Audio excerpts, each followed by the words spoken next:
Assalamualaikum warahmatullahi wabarakatuh. Sahabat beriman, mudah-mudahan Anda masih selalu setia bersama kami di channel yang selalu menghadirkan kisah-kisah inspiratif.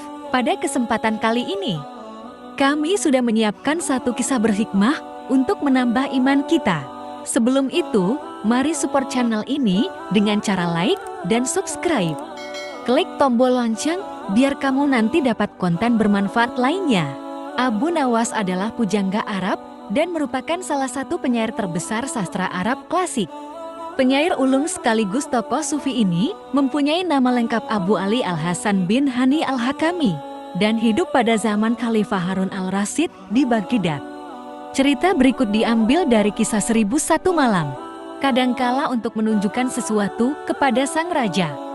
Abu Nawas tidak bisa hanya sekadar melaporkannya secara lisan.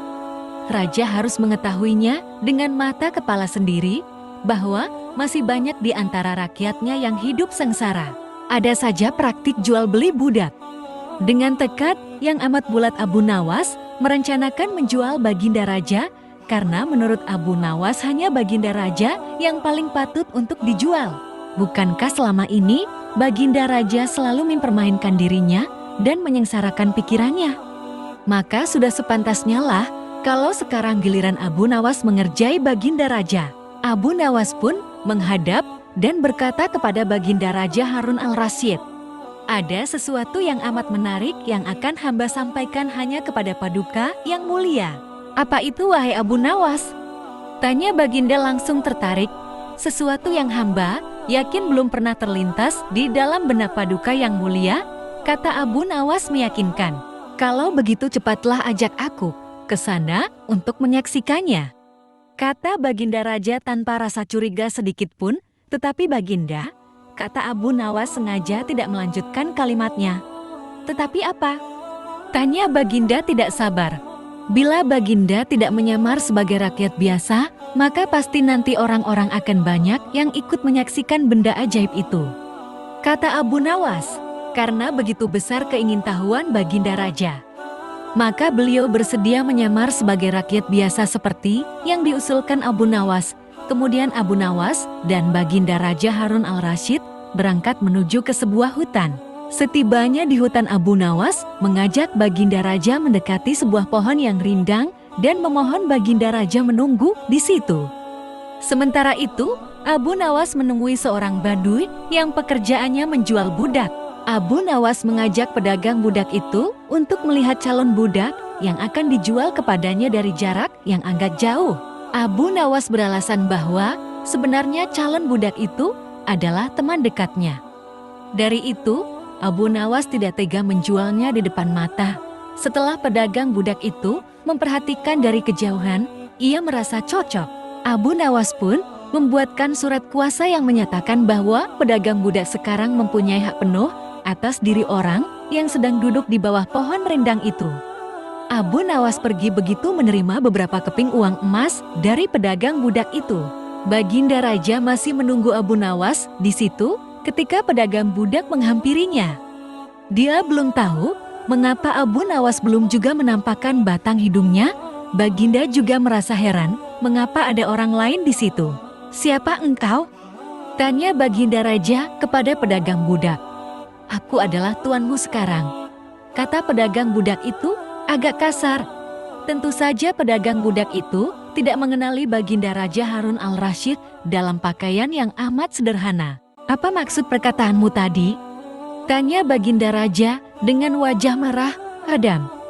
"Abu Nawas telah menjual engkau kepadaku dan inilah surat kuasa yang baru dibuatnya," kata pedagang budak dengan kasar.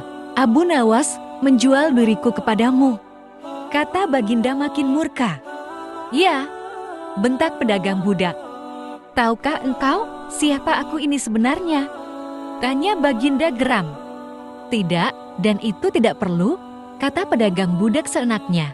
Lalu ia menyeret budak barunya ke belakang rumah. Sultan Harun Al-Rasyid diberi parang dan diperintahkan untuk membelah kayu. Begitu banyak tumpukan kayu di belakang rumah badui itu, sehingga memandangnya saja Sultan Harun Al-Rasyid sudah merasa ngeri. Apalagi harus mengerjakannya.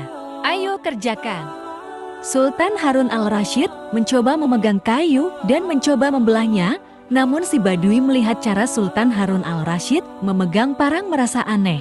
Kau ini bagaimana? Bagian parang yang tumpul kau arahkan ke kayu, sungguh bodoh sekali.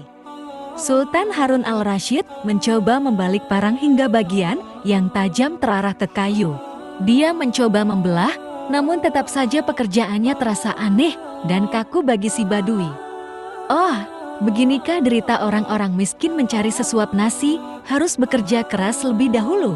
Wah, lama-lama aku tak tahan juga. Gumam Sultan Harun al-Rasyid.